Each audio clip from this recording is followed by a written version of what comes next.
আদালতের নির্দেশে যে 25,000 চাকরি হারিয়েছে সেই চাকরি হারাদের বেতন কিন্তু এখনই বন্ধ করা হচ্ছে না। এপ্রিলে তাদের বেতন মিলবে, এপ্রিলের বেতন রাজ্য দেবে বলে জানানো হয়েছে।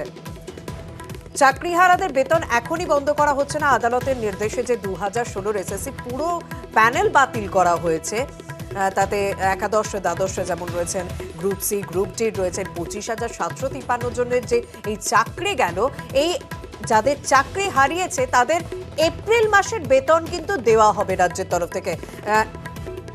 শিক্ষা দপ্তরের তরফ থেকে এরকমই সিদ্ধান্ত নেওয়া হয়েছে এবং জানি ইতিমধ্যে এই বিষয় নিয়ে আদালতের দ্বারস্থ হয়েছে রাজ্য, তাই বিষয়টিকে মাথায় রাখা হয়েছে। সুপ্রিম কোর্টে মামলা বিচারাধীন থাকায় তাই এখনই চাকরি হারাদের বেতন বন্ধ করা হচ্ছে না। এপ্রিলে তাদের বেতন দেওয়া হবে, এপ্রিলে তাদের বেতন দেওয়া হবে। আমাদের সঙ্গে রয়েছেন প্রতিনিধি উজ্জ্বল, তার সঙ্গে কথা বলবো।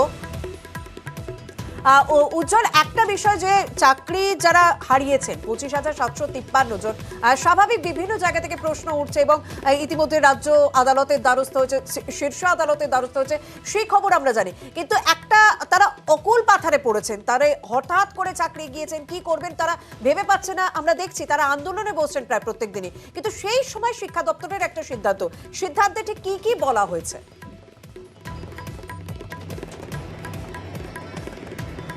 দেখো, রাজ্য যেহেতু সুপ্রিম কোর্টে গিয়েছে, এটা কিন্তু এখনো বিচারাধীন বিষয়।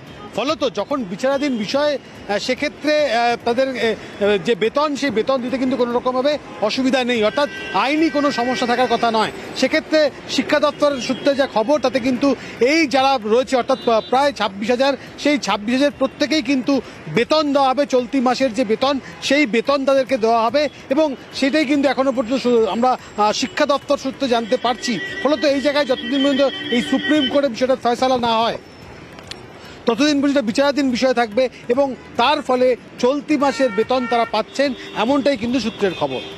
ধন্যবাদ উজ্জ্বল।